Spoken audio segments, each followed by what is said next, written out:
Hello students, welcome to my channel RKM learning point.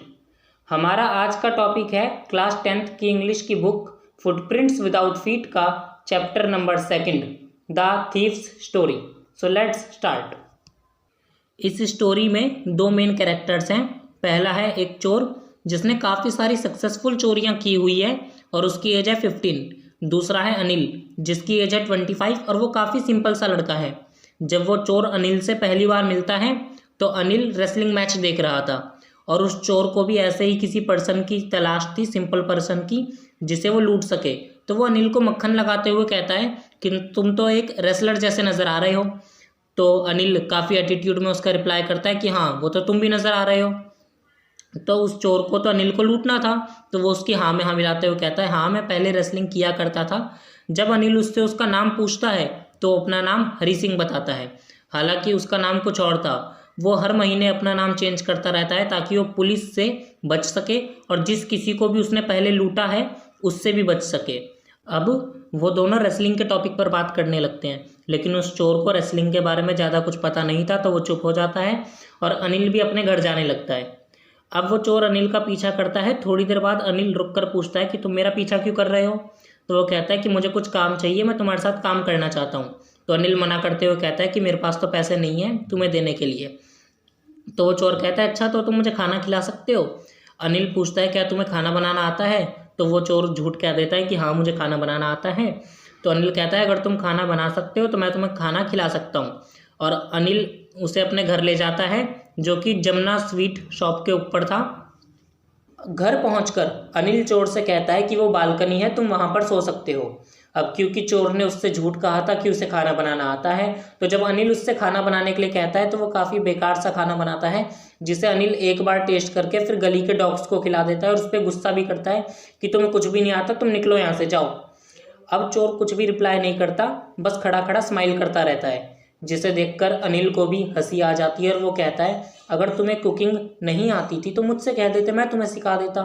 फिर अनिल उस चोर को कुकिंग भी सिखाता है, उसे उसका नाम लिखना सिखाता है, एडिशन सिखाता है और सेंटेंस राइटिंग भी सिखाता है, जिससे वो चोर काफ़ी खुश था। उसे नई नई चीज़ें सीखने को मिल रही थी और उसे लगता था अगर वो सेंटेंस पूरे लिखना सीख जाएगा तो उसे फिर चोरी की ज़रूरत नहीं पड़ेगी, फिर वो अच्छा कमा भी सकता है और रिस्पेक्टेड पर्सन बन सकता है। उस चोर का अनिल के घर में बस इतना काम था कि सुबह उसके लिए चाय बनानी थी और उसके लिए शॉपिंग करनी थी और 1-2 रुपए बच जाते थे जो वो चोर अपने पास रख लेता था, जिसके बारे में अनिल भी जानता था, लेकिन वो उसे कुछ नहीं कहता था। उस चोर को ऐसा लगता था कि अनिल किसी मैगजीन के लिए काम करता है, क्योंकि वो पूरा दिन कुछ ना कुछ लिखता रहता था और जब भी उसे चेक मिलता तो वो सारे पैसे अपने दोस्तों के साथ पार्टी करने में खर्च कर देता था। एक दिन शाम को अनिल घर पे पैसों की गड्डी लेके आता है और अपनी मैट के नीचे रख देता है, जिसे देखकर उस चोर के मन में लालच आता है। वो 1 महीने से अनिल के साथ रह रहा था और बस वो शॉपिंग में से 1-2 रुपये ही चुरा पाता था। उसने काफ़ी टाइम से कोई लंबा हाथ नहीं मारा था और अनिल को उस चोर पर इतना विश्वास था कि उसे घर की एक एक्स्ट्रा चाबी भी दे रखी थी ताकि वो जब भी चाहे घर से बाहर जा सके, जब भी चाहे घर के अंदर आ सके। क्योंकि अनिल उस चोर पर इतना विश्वास करता था, इसलिए वो चोर चोरी करने से पहले सोचता है कि क्या अनिल को लूटना ठीक है। किसी भी ग्रीडी पर्सन को, लालची पर्सन को लूटना आसान होता है, लेकिन जो आप पर इतना विश्वास करे उसको लूटना बहुत ही हार्ड है। लेकिन वो सोचता है कि मैं लूटने के लिए तो इसे यहाँ आया था, तो मैं अब अपने टारगेट से भटक नहीं सकता। और वैसे भी ये अपने दोस्तों के साथ सारे पैसे खर्च कर देगा पार्टी करने में और ये मुझे पे भी नहीं करता है, तो मैं एक काम करूँगा, आज रात को इसके पैसे चुरा लूँगा। वो पूरा प्लान बना लेता है कि रात को मैं इसके पैसे चुरा लूँगा और 10:30 बजे की लखनऊ एक्सप्रेस से चला जाऊँगा। अब जब रात को अनिल सो जाता है तो वो चोर अनिल के मैट के नीचे से पैसे निकालने की कोशिश करता है। तब अनिल उसकी तरफ घूम जाता है और वो एकदम से काफ़ी डर जाता है, घबरा जाता है और फिर पैसे निकाल कर वहाँ से भाग जाता है। और वो भागते हुए पैसों की गड्डी को अपने पजामे के नाड़े से बांध लेता है और काफ़ी दूर भागकर फिर वो रुक कर पैसे गिनता है, तो वो 600 रुपये थे 50-50 के नोट में। देन वो चोर स्टेशन पर पहुंच जाता है और बिना टिकट लिए ही प्लेटफॉर्म पर चला जाता है। जब वो प्लेटफॉर्म पर जाता है तो सामने ही उसकी ट्रेन खड़ी होती है, लेकिन वो उसके अंदर बैठ नहीं पाता। वो जहाँ पर खड़ा होता है बस वहीं पर खड़े रह जाता है और उसकी ट्रेन चले जाती है। वो अपने आप को कोसता है कि ये क्या हुआ, मुझे तो उस ट्रेन में बैठकर भागना था, मैं गया क्यों नहीं। अब क्योंकि उसका कोई दोस्त था नहीं, तो वो और कहीं जा भी नहीं सकता था। उसने कभी दोस्त बनाए नहीं, क्योंकि उसे लगता था दोस्त तो खतरे की घंटी होते हैं, दोस्त तो हेल्प करने से ज़्यादा तो मुसीबतें खड़ी करते हैं।